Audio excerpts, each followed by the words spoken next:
Hey everybody, it's Scott Jeffy here. I am doing one of my coffee with Scott sessions this morning with my friend Kelsey Freidel Nelson. If you've watched these before, you may recall that the origin point here is I have brilliant colleagues.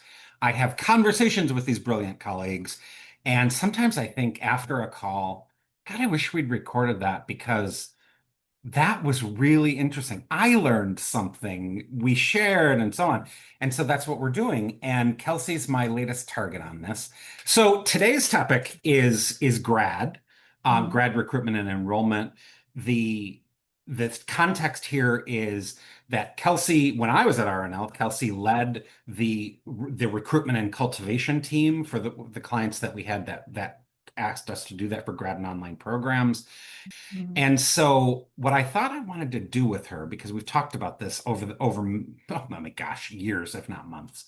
Right. Um, I wanted to share three slides really quickly, and then set the scene a little bit for some timely issues about grad. Okay, sound good, Kelsey? Sounds great.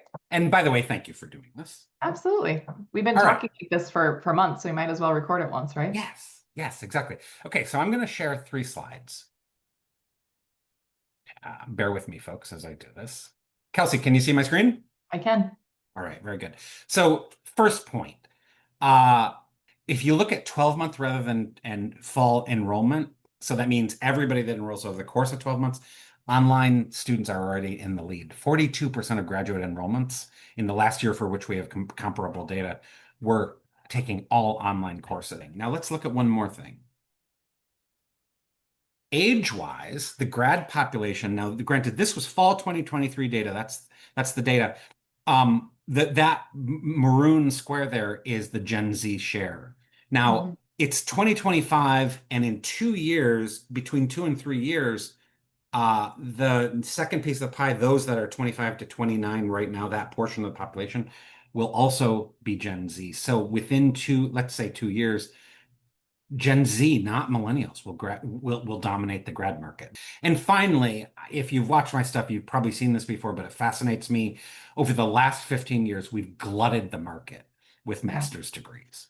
On average, 400 new programs at private institutions, on average, 400 new programs at public institutions.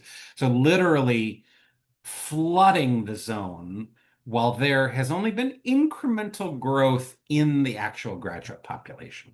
So we bring these all together, huge competition, change of generations on us or coming upon us, and online's in the lead.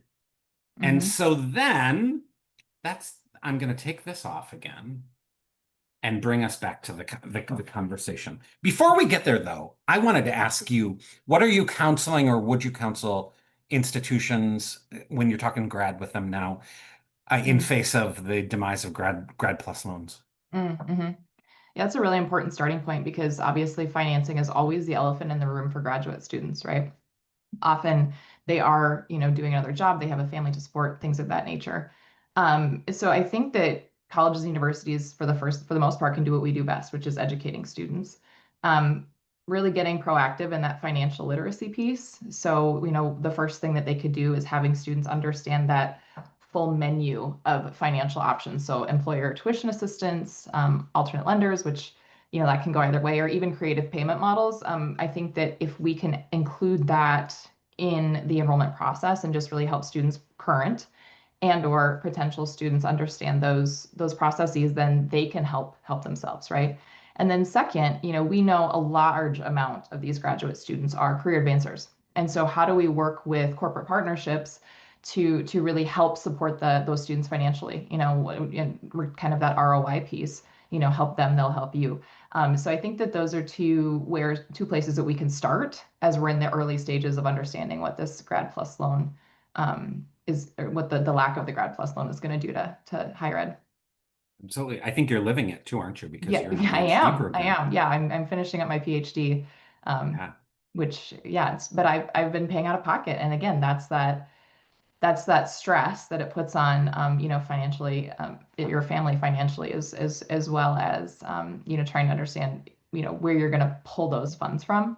Um, Absolutely. I couldn't agree with you more. One of my soapboxes lately is institutions have to be more intentional about what Hmm. you called it education.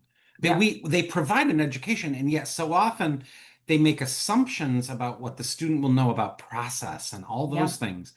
Mhm. I did some research, and it looks like if you're in a program, you're going to be able to get it through to the end. Institutions need to be really, really clear to their current students, because if they're not clear that they're going to be able to continue their studies and finish at least, there's going to be this giant sucking sound at the Oh, institutions where there's going to absolutely. be I nothing mean, to build on. retention will plummet. Students are Yeah, going to lose confidence in their ability to finish. I think it's going to be it'll be a downward spiral for sure.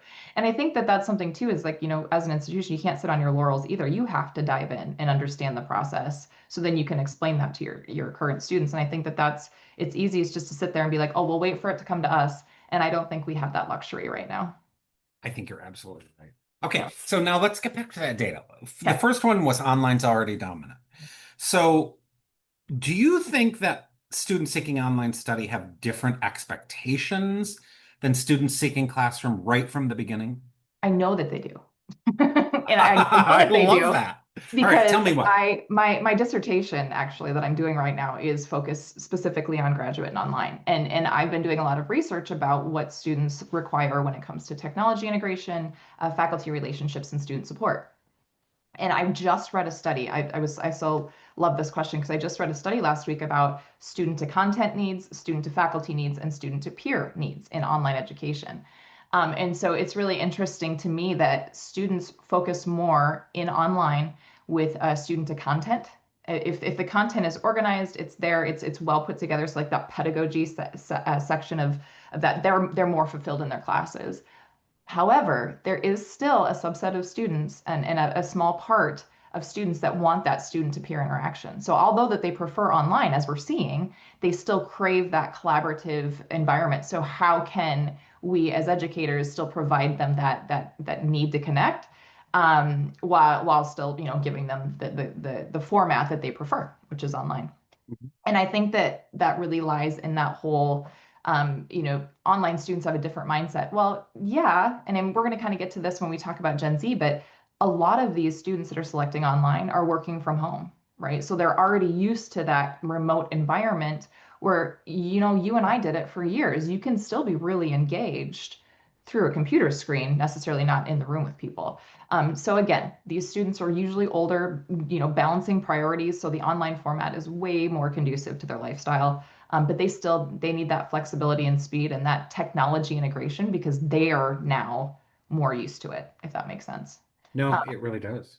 And the thing about online versus classroom too is when you're thinking about the user experience, students aren't just comparing, your program to other universities. They're comparing it to how they use Netflix, how they use Amazon. Like, what is the ease that they can access information and or turn in assignments or, do X, Y, or Z. Absolutely. So true. Remember last year during with the online student study, Yeah. when we asked them how would you compare your recent current online experiences with your past classroom? Hmm. First of all, we were stunned that we were in the neighborhood of 40% that said better, 40% that said just as good. Yeah. And so I think it was 17%, 19%, something like that, that was not as good. Hmm. Almost every verbatim from a student that said it was not as good as classroom, the comment was something about engagement. Engagement. Yeah. And Most often I always within, blush when you call me an expert, by the way, but ah, look, you're doing the PhD, you're doing the dissertation on this stuff. You are the expert. I but always have to I build do you up a think that little bit. that's so interesting that even though, we still are online, we still crave that connection piece. And I think but I mean, it's experiential learning, right? You learn from others and you can provide as much content to them as they can provide to you. So I think that that's a big Yeah. part of that. I think the type of student that craved online education is different today than it used to be, right? The type of student that it used to be was maybe a student that didn't want that human to human interaction. That has completely changed. And so I think that that's what we're seeing too, is it maybe went really far one way. And now that we've all kind of been introduced to it, it's like, yeah, I want that, but I want it my way. Now let's talk about this point at which we are or will be very soon, where the grad population is not only more demanding because of technology and online, but Mhm. that generational change. What are institutions going to have to do in the recruitment process Mhm. to serve Gen Z? These, Well, I think that the thing we know the most about Gen Z is that they see right through the BS, right? They are not they are highly well, they're digitally native, which I don't love that term, but what else can we use to talk about them? But they really value authenticity and personalization. So like they're really looking at that. What can I see myself in your program? Can I see myself in your student stories? Let me see your alumni outcomes. Like I really want that. I really want to put myself in that place, and I don't want it to be a blanketed message. I want it to be something that's targeted and it talks to me and about my values. And I think that that's what we see coming from this generation is that what will this degree do for me? Is it worth the cost? And so it's definitely more, and I guess again focused on that, looking at the working and living trend. And these students are kind of doing that already. They're gonna would students that already work at home jump at the chance to be back on campus? Probably not. So again, how do we position our programs, whether they're online or in the classroom, to really look at Gen Z and those requirements, I'm going to say, not necessarily preferences, but requirements that they Mhm. have, which we're going to talk about when you talk about explosion of choice, because they do have choices. Yeah. And so how do we position ourselves to be that Gen Z, be more authentic to that Gen Z population? Well, their Yeah. internet self-efficacy is so high, right? Like it is so high. And I think that this was really the group that we see kind of take user-generated content and really understand what it means. They don't want those glamour shots of campus, right? They want the real, like the actual humans that are there, that are in the jobs, that are Right. working. And they want to hear from that. And that's why I think they're way more focused on outcomes. It's not necessarily like, what am I going to get paid, but it's how is this going to better my life? How can I see myself being this person? Let's close with your thoughts on what this explosion of choice has done for what Mhm. institutions need to do.